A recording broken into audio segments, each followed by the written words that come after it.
Kendo Podcast episode 172. In this episode, I want to talk about you shouldn't go out there to the ocean if you cannot swim. Kendo Podcast by Hiro Mafuji from Kendo-Guide.com. Thank you for listening. This podcast is about Japanese martial arts Kendo for Kendo lovers and supported by Kendo enthusiasts through Patreon.com. Thank you for your support, guys. Please visit Kendo-Guide.com for more Kendo information and how to support Kendo-Guide.com.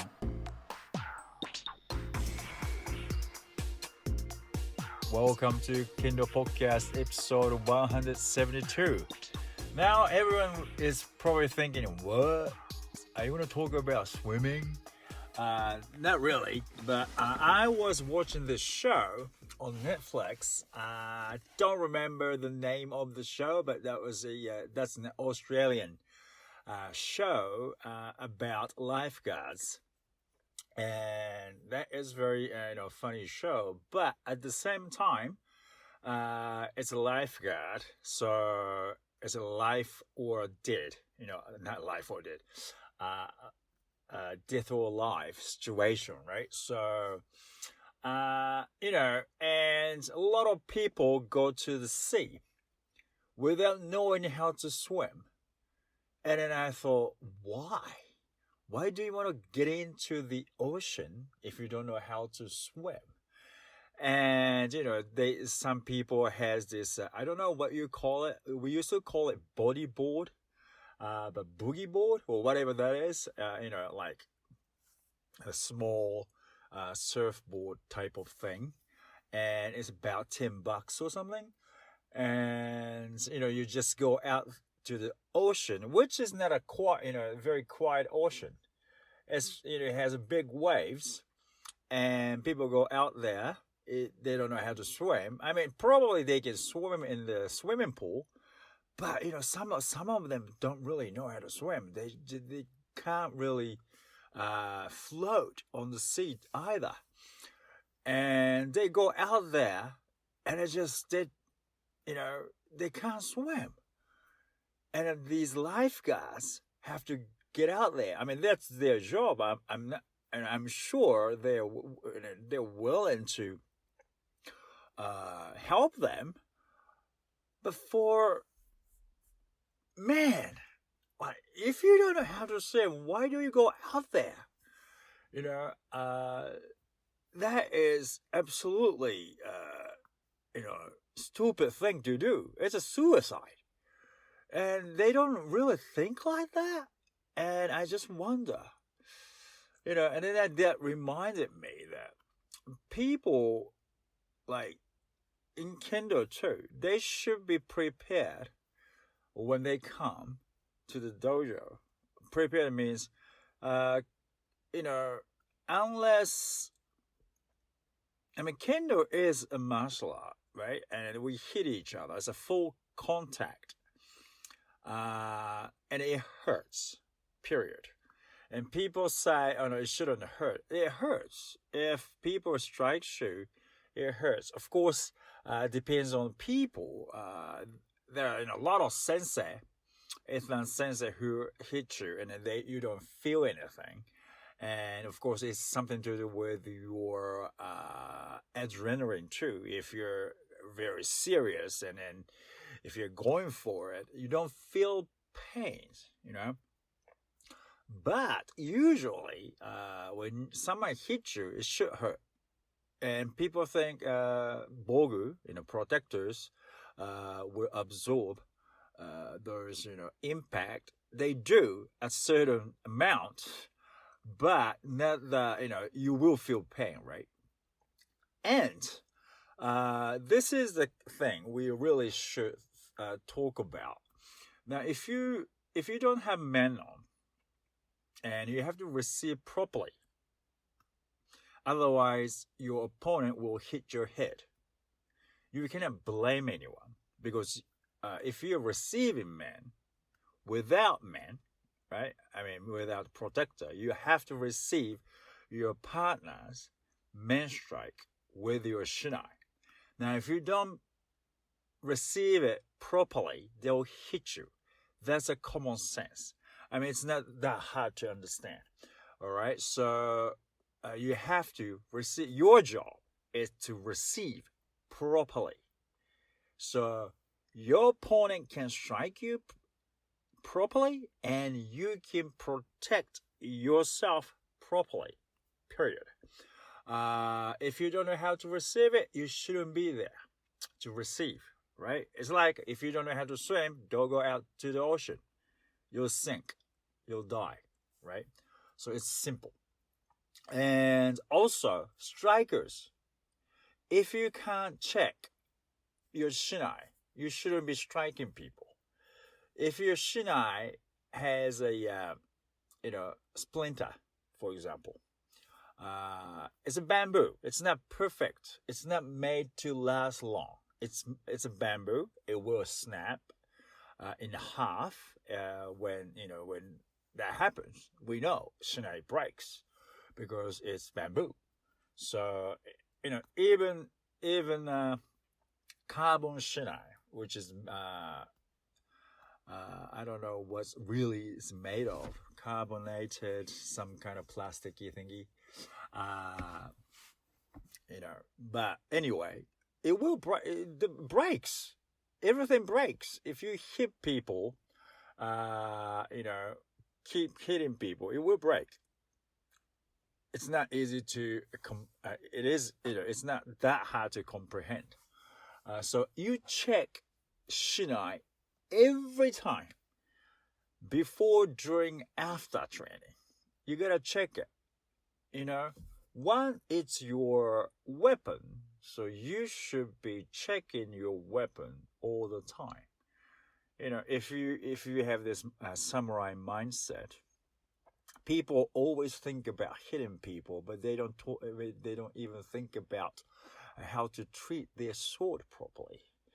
They make sure it's good condition, make sure the balance. Is it good for your kendo or not? You gotta think about it, so it's a weapon. You fight with it, so you gotta do that. And most importantly, you don't want to hurt your partners, training mates. If you have a broken shinai, because that happens, when we don't know when it will break. Maybe during tournaments or during keiko, practice. One day, even doesn't matter how well you check. Maybe the time when it breaks comes anytime. So we cannot predict that. So during training, that's why we have to check it all the time. And then we have to talk to each other. Otherwise, you don't know when it's breaking half and gets into your partner's men and, stab your partner's eyes. That happens. That happened before. That might happen to you. So this is very serious issue. So you got to check your shinai all the time. You got to pay attention to it. Don't focus on just hitting. It is important. Kendo is, we hit each other, but to do so, we need to have, clean, unbroken shinai, right? So if you don't check it, you shouldn't be striking people. And if you don't notice it, it's very important. Very, very important. The more advanced you become, the more careful you should get, because you have to protect your students or your kendo mates. Really, I likely didn't know. I had some splinters in my arm. It got into my arm, right? And of course, on Keigogi, I had splinters. That happened. I've been doing kendo for a long time, so that happens a lot. No one is perfect. But if you are the person who always have broken shinai or who always, happen to have splinters on your shinai, I think you're not checking enough. Okay, so if something is telling you, so please start checking. And if you see, you look at your shinai, all right, and if you have a little crack, it's very hard to tell. Okay, and if you think, oh my, it's smooth all the way, but there's one spot, it's kind of bumpy, or it looks like it's peeling off. It's like it's slightly. Sometimes it looks like what do you call it? Some if you think about cheaply made floor, and sometimes a little part is coming bumpy a little bit. That tells you. Okay, it doesn't tell you your shinai is cheaply made. It tells you maybe it's broken inside. That's why it's bumpy. So if you see it, okay, it looks okay. It doesn't look like you have splinters on the shinai, but inside maybe it's broken in half.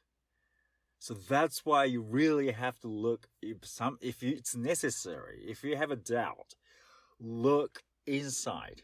Okay, so that is that important. So it is true. Many people also check their shinai, and if they're that careful, they will notice something's going on with their shinai, even while striking. So if you feel something after someone hits you, and you feel something like it feels like some dust touching on your face, it may be a splinter. Okay, so you gotta stop that right there and then check your shinai and your opponent's shinai. If you're just receiving men strike, it's most likely your shinai, not your shinai, your partner's shinai, striker's shinai. But if you're receiving kirikaeshi, you never know. Maybe it's your shinai. By receiving it, like I said, your shinai is getting hit, and shinai is bamboo, so it will break at a certain point. So maybe by receiving it, that was the time for your shinai says, oh man, no, I can't take it anymore. So maybe you have a splinter on your shinai. So when you're receiving kirikaeshi with your shinai, or when you receive main strike with your shinai, and if you feel something, just check it. You don't want to hurt anyone, and also you always have to check your shinai. It's safety problem, safety issue.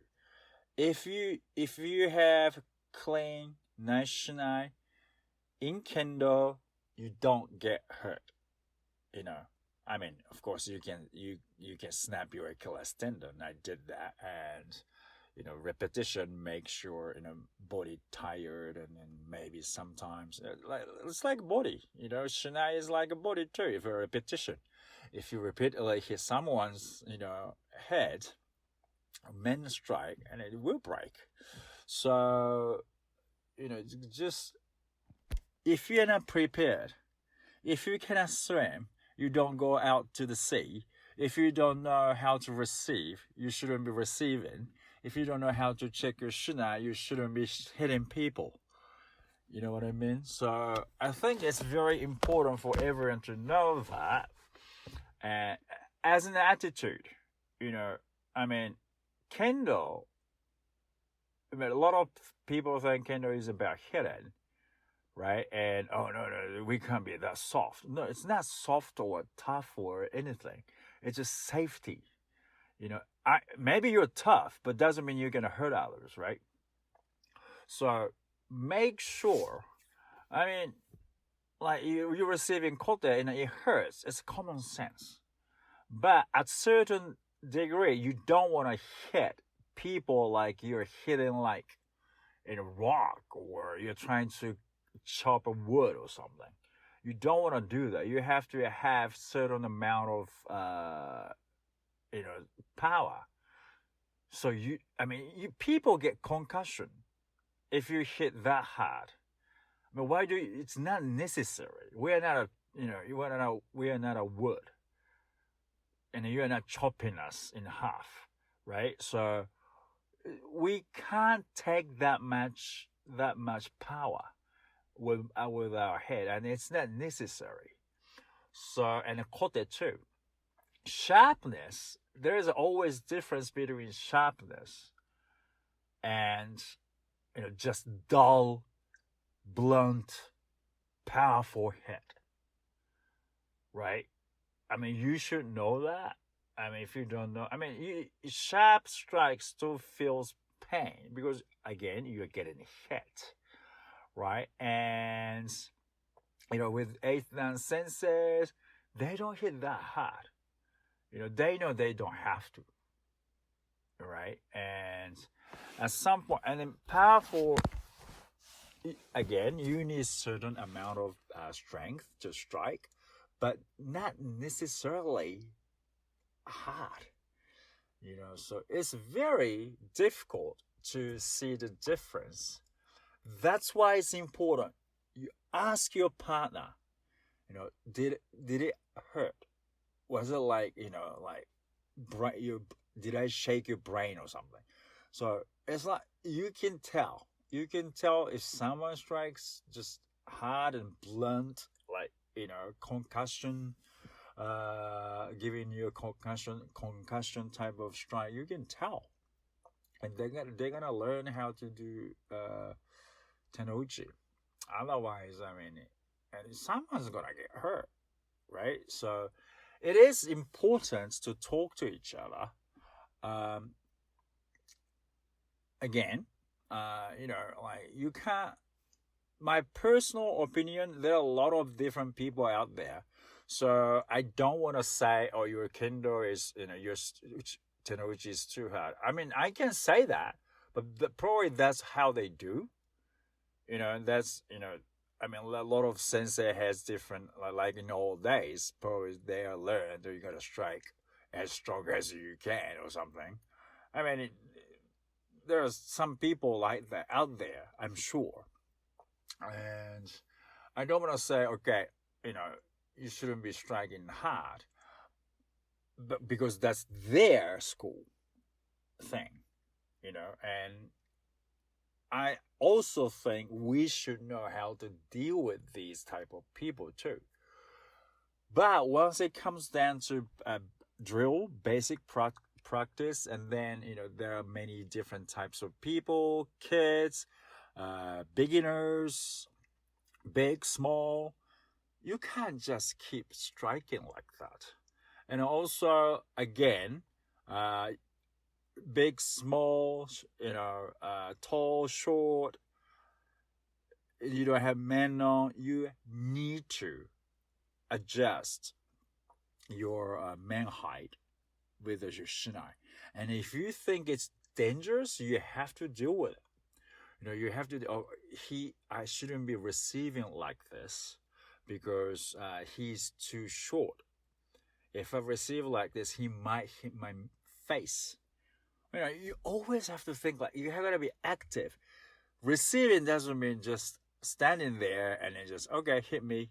It's not like that. You gotta actively. You always have to think about protecting yourself. How can I move so they can strike smoother, or they can strike better? So that is what motodachi's job. Motodachi is a receiver. So I think it's very, very important for everyone to be actively preparing their mindset before kendo. Okay, thank you for listening, and I'll see you in the next podcast. I would like to send special thanks to patrons for their constant support through patreons.com/Kendo for Life.